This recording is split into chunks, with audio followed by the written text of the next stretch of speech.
A very good evening and welcome to this Sunday's edition of Newsfirst Weekend, coming to you live from our Newsfirst studios in Colombo. I'm Arundhati Lanka. Let's start off with a look at the stories making headlines this evening. Devotees mark the introduction of Buddhism to Sri Lanka on Poson Poya Day. Record numbers of pilgrims flock to Anuradhapura. Puravasi Balaya movement claims the Prime Minister has agreed not to reappoint Arjuna Mahendran as Central Bank Governor until investigations concludes. India's Central Bank Governor steps down from post after facing pressure from the ruling party. Suspect who smuggled marijuana using a serpent arrested in Monaragala. Shaminder Ranga suspended from international cricket due to illegal bowling action.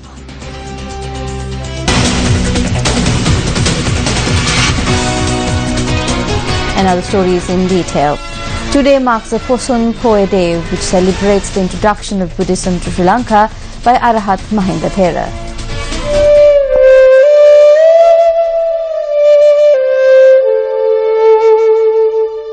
"218 years after Lord Buddha preached the Sasana, the Third Buddhist Council, convened under the auspices of Arahat Moggaliputta Tissa under the patronage of King Asoka. According to the Mahavansa, the missionaries led by Arahat Mahinda reached Anuradhapura in 255 BC. The Buddha's teachings quickly took hold across the nation, leading to a religious, social and cultural renaissance in Sri Lanka.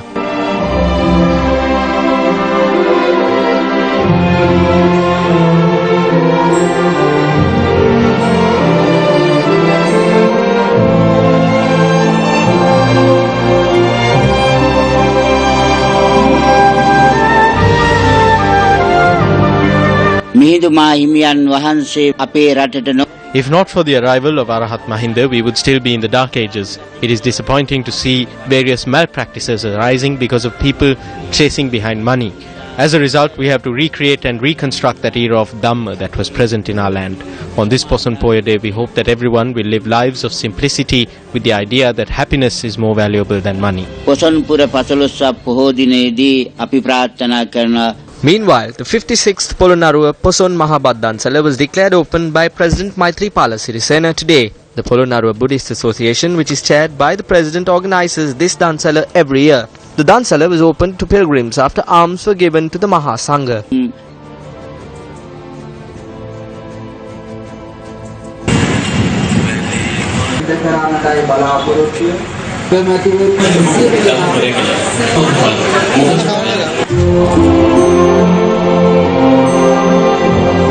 Hundreds of thousands of pilgrims had flocked to the sacred city of Anuradhapura this year to mark Poson Full Moon Poya Day.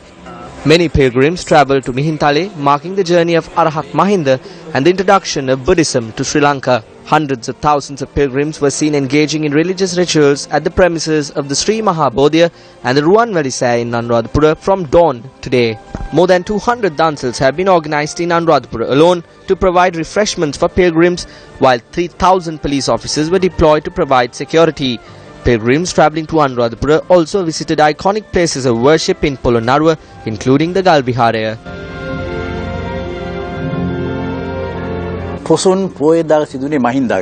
The arrival of Arahat Mahinda took place on Poson Poya Day, and that impacted the country politically as well as in terms of the Sasana. The Sinhala tradition that existed until that time became the Sinhala Buddhist tradition. India was ruled by King Asoka, and he sent missionaries across the world to spread Buddhism. He sent his only son Arahat Mahinda, his only daughter Arahat Sangamita, and his grandson Samanera Sumana. Our king was given a second coronation as Devanampir, the one who is favoured by the gods. Even Buddhist art initiated in India took a Sri Lankan face when it arrived here. As Buddhists, we were able to make our lives prosperous both internally as well as physically through Buddhism.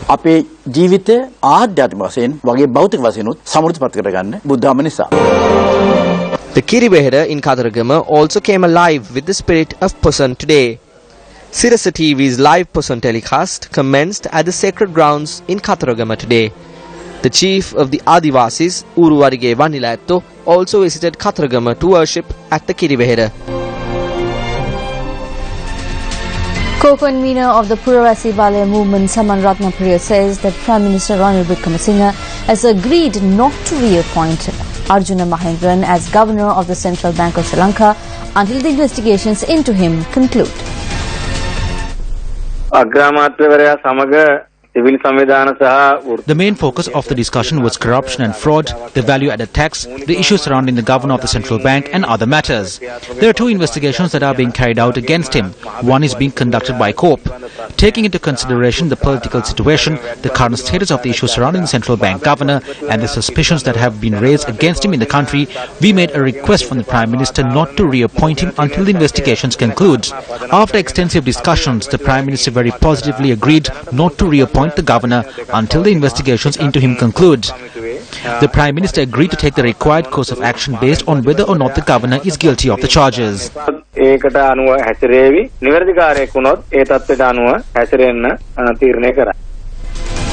India's central bank governor Raghuram Rajan, feted by foreign investors but under pressure from political opponents at home, stunned government officials and colleagues yesterday by announcing he would step down after just one 3-year term.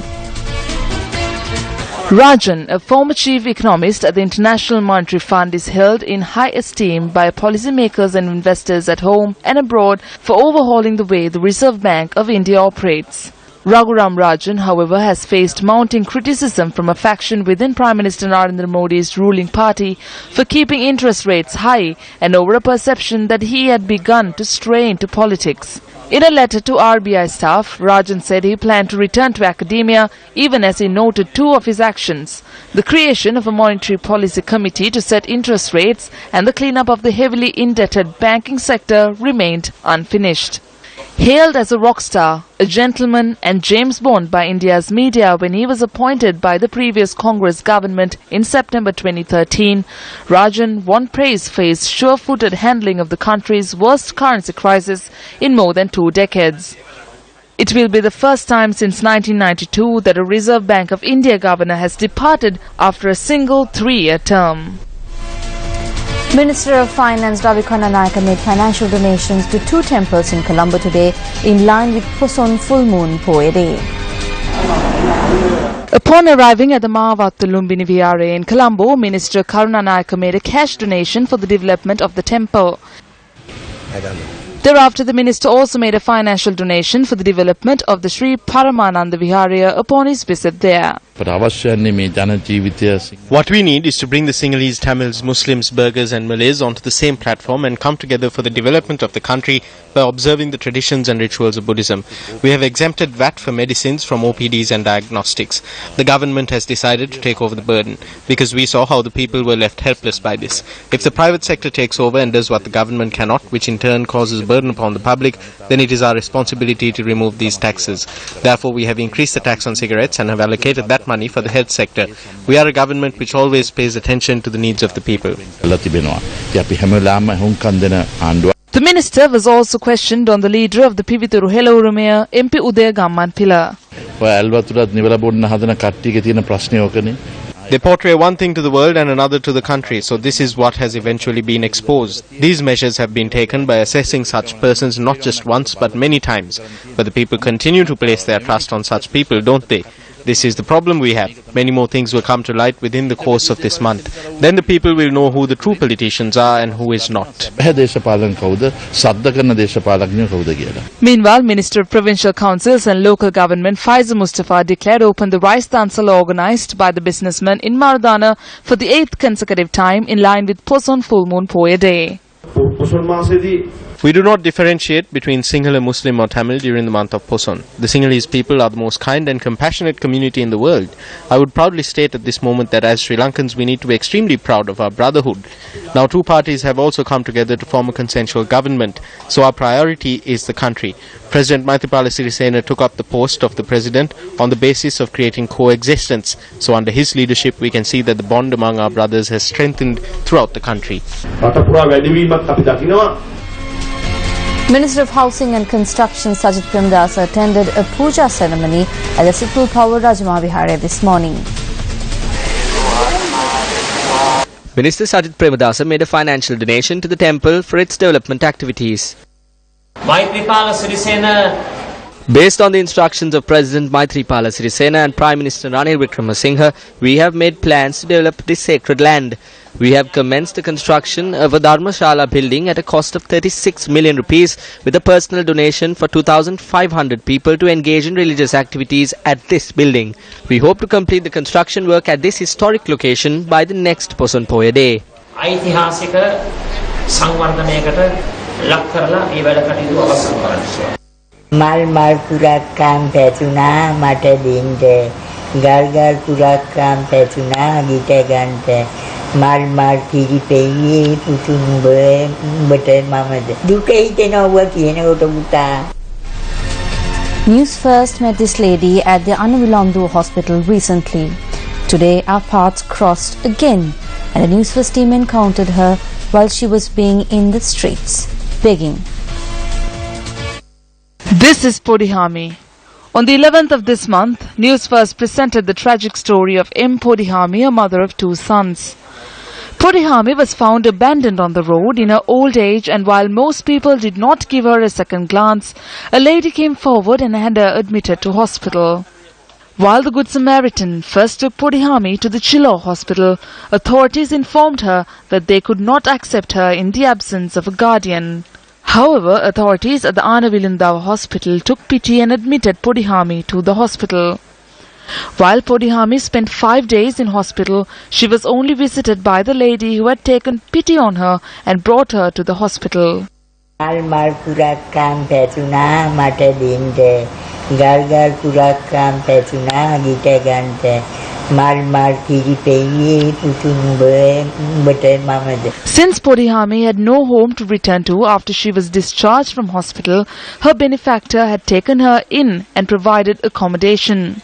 However, a group of people claiming to be relatives of the unfortunate Podihami had threatened the Good Samaritan and demanded that she return Podihami.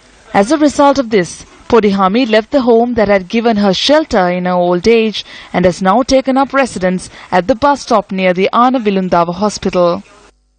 කවන්ද කොටන්ට අපි වාගාව දැකලා දැන් හදවත නැතුණා පොඩි නින්නේ කොලින්වත් එන්නේ නැහැ. ඉතින් ඒ දිවට බෑනේ ඉස්කෝලේ ළමයි යරින්න ඕනේ. කටේ ළමින් දැන් වතුරක් දෙන්නේ යා තමයි මම දුක සැප බලන්නේ සත්‍යක බුදුතා. මෙයාට මෙතන හැමදාම ඉන්න බෑ පව්. She cannot live here forever. She cannot go from bus hall to bus hall. She says that someone attempted to rape her. Her daughter-in-law called me and told me to kick her out. I could not do that, and since I gave her accommodation, they came to my house with knives. They demanded that I chase her out. The police must intervene and either entrust her to her son or take some other action. Podihami's tragic tale begs the question, how many elderly parents in our society have been abandoned this way? News First made inquiries regarding state mechanisms that are in place to provide for these people. There are many elderly women who have been abandoned by their children or who have no guardians. Does the government have any program in place to provide for their welfare, safety and security? In such instances, there are services provided by the Department of Social Services and there are homes for the elderly which are operated by volunteer organizations. There are also homes for those who have no one. What we can do in an emergency situation is that we can make inquiries regarding the person's parentage or guardians, and if they have no one, we can admit them to an elder's home. We can provide them with medical treatment, accommodation, food and clothing. But it seems they are unaware of how to inform the authorities of their plight. You can inform the Gramaniladari or officials from the Department of Social Services. When they report to us, we propose where they can be taken to. News First also made inquiries from Ranjan Ramanayaka, the Deputy Minister of Social Empowerment and Welfare. You can hand over such a person after registering them through the Divisional Secretariat or the Gramaniladari. You can visit the second floor of Chetsiripaya to inform the Minister of Social Empowerment and Welfare or myself, or call us and inform if there is anything. If you inform us of the place, then we can send a vehicle and pick up the elderly mother and father or direct them to an elder's home. I will definitely look into the issue of this mother and take the necessary steps. In spite of the cruel treatment she has received in her twilight years, Podihami bears no hatred towards her sons. Podihami's benefactor, who had to endure threats for her charity, is ready to provide land to build a small home for her. I will give her 3 meals a day and I will look after her. I can provide land to build a home for her. I can even find coconut palms for a thatched roof. Build her a small hut. I will give a portion of my land. As we commemorate Poson Poe Day, we should ask ourselves if our society can continue to turn a blind eye to the plight of people like Podihami.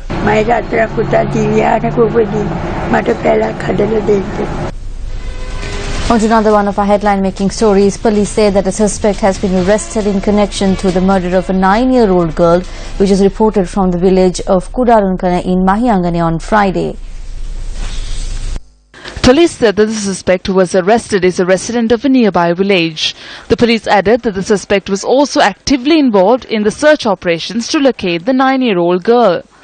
Police went on to note that the suspect is to be produced before the Mahiyangane Magistrates Court tomorrow. The suspect is a 32-year-old father of 2 sons aged 10 and 2. 9-year-old Malki Sandamini was reported missing on Friday morning while returning home from school. After several hours of searching, her body was found near the Ulhiti Oya in the Imakandura area that very evening. The remains of Malki Sandamini is currently lying at her residence. A number of religious ceremonies were held across the country in line with Poson Full Moon Poe Day.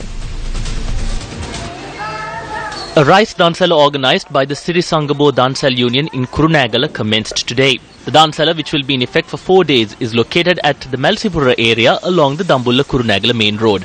This dansala, which is the only dansala that operates for 24 hours in the area, was initiated in the year 1947 and is a tradition that has continued for 70 consecutive years. The annual Poson Perahara of the Sri Vimalaratna Rama Viharya in Balpula Ragama took to the streets last evening. Our correspondent in the area stated that a number of local and international devotees visited the area to witness the Perahara, which toured the streets of Ragama for the 88th time. The annual Poson Perahara of the Durape Sri Paramananda Viharya in Gaul also took to the streets last evening. The Perahara, which has been organised for the 86th time, had been organised by the trustees of the Viharya as per the directives of the chief incumbent of the temple, Venerable Hapugala Sivalithero. A program to release cattle through contributions made by the Association of Paddy Businessmen and Gem Businessmen in the Kiriyalla area took place today. A group including the officer in charge of the Kiriyalla police and a number of VIPs in the area took part at the event. The religious ceremony to bestow the Mahavali Mahasaya to the Buddha Sasana will be held tomorrow under the auspices of President Maithripala Sirisena. The Mahavali project, centered around the Kotmale Reservoir, commenced 4 decades ago in a bid to build a prosperous nation. The then government had to appropriate many lands and temples for this purpose. Then Minister of Land Development and Mahavali Development, the late Gamini Disanayaka, commenced the building of the Mahavali Mahasaya in appreciation of the sacrifice made by the people for the Mahavali project. The architectural plans for the stupa were drawn up by Vidyajyoti Dr. A.N.S. Kulasinghe. The country's first executive president, the late J.R. Jayawardena, laid the foundation stone for the Mahavali Saya in 1983. Many temples were submerged because of the Kotmale Reservoir. When the Mahasangha informed the minister, he promised to build a great stupa in memory of all those temples and viharas.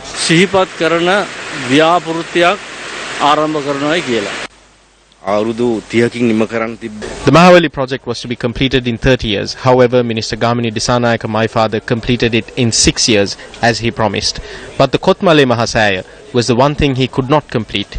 Therefore, as a family, we thought that we need to get involved and complete this stupa, which our father could not complete. The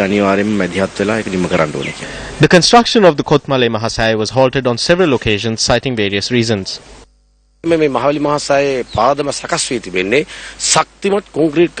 base of the Mahavali Saya is constructed on 32 strong concrete pillars. The circumference of each pillar is 12 feet and each pillar is between 120 to 150 feet in height. What you see here are the 32 pillars. This pillar, which is emerging from the inner center, is 286 feet in height with a circumference of 68 feet. The outer layer of the Saya is made up of a layer of concrete which is 11 inches thick. Devotees can visit the Kotmale Mahasaya, which is second in size only to the Ruanveli Mahasaya, from tomorrow. The bestowing of the Mahaveli Mahasaya to the Buddha Sasana will take place tomorrow at the auspicious time of 2 p.m. under the patronage of President Maithripala Sirisena and Prime Minister Ranil Wickremesinghe.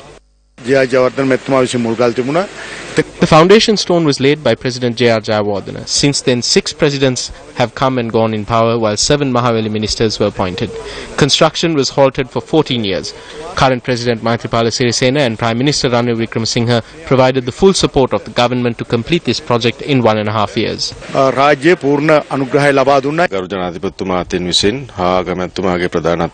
We hope to declare open the Mahaveli Mahasaya under the auspices of the President and the Prime Minister. This stupa, which is only 2 feet smaller than the Ruanveli Saya, is the biggest construction project undertaken in the recent history of Sri Lanka. The work that was carried out for over 33 years has now been completed. As the President of the Mahaveli Cultural Foundation, I am proud to be able to give leadership to this project. Police arrested an individual this morning who was transporting cannabis under the guise of transporting a snake. The parcel of cannabis was seized along with the snake following an inspection carried out based on a tip-off received by the police, while the suspect in question was travelling to Mahayanga from Tissamaharama to make a sale. The suspect, who is a 32-year-old resident of the Tissamaharama area, is alleged to have been carrying out the racket for a long period of time. The suspect was in possession of 445 grams of cannabis at the time of arrest and is due to be produced before court tomorrow. Meanwhile, our correspondent said that a large crowd gathered at the Munaragala police station to see the snake. Think again. Is your vote working for you? You voted and sent your representative to Parliament. Are you happy? Is your MP working for you? If not, don't be discouraged. Together, we can change the system. We can select excellent leaders to represent us. Keep thinking. The time to act will come. The Newsfirst island-wide Think Again campaign. Better leadership for a brighter tomorrow. The final day of the North-South Friendship Program organized by the American Embassy together with the Matara Samadhi Community Development Foundation was held at the Rahula College grounds in Matara today. The finals of the 2-day softball cricket tournament was held today. The finals was held between the Jaffna and Kandy teams, which saw the Jaffna side overcome their opponents. Awards were presented by Porter Ili from the US Embassy in Colombo and parliamentarian Buddhika Patrana. Former Test cricketer Pramodya Wickremesinghe was also present at the event. We saw the common problems between the North and the South. We were able to get a deeper understanding on the matter. What we saw was that there was some suspicion between the two groups and the creation of language barriers by cunning politicians to split the two sides.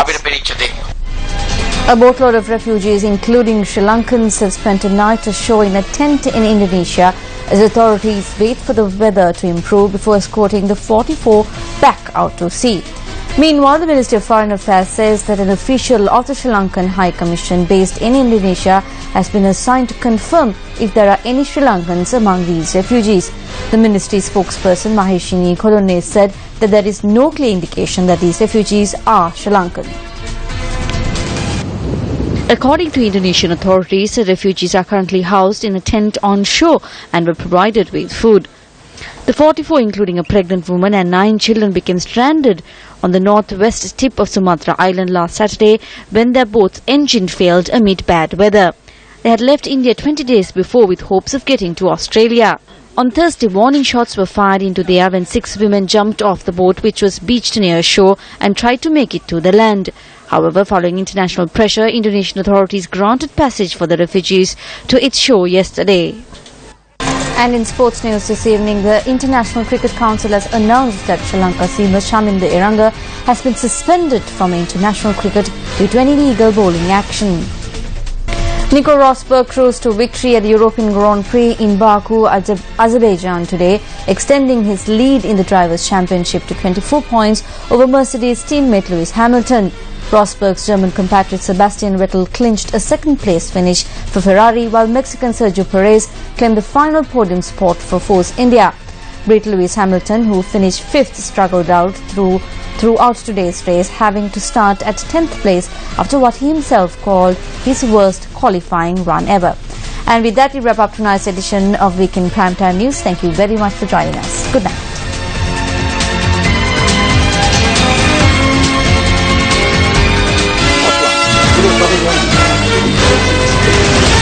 www.newsfirst.lk. Feedback at newsfirst.lk.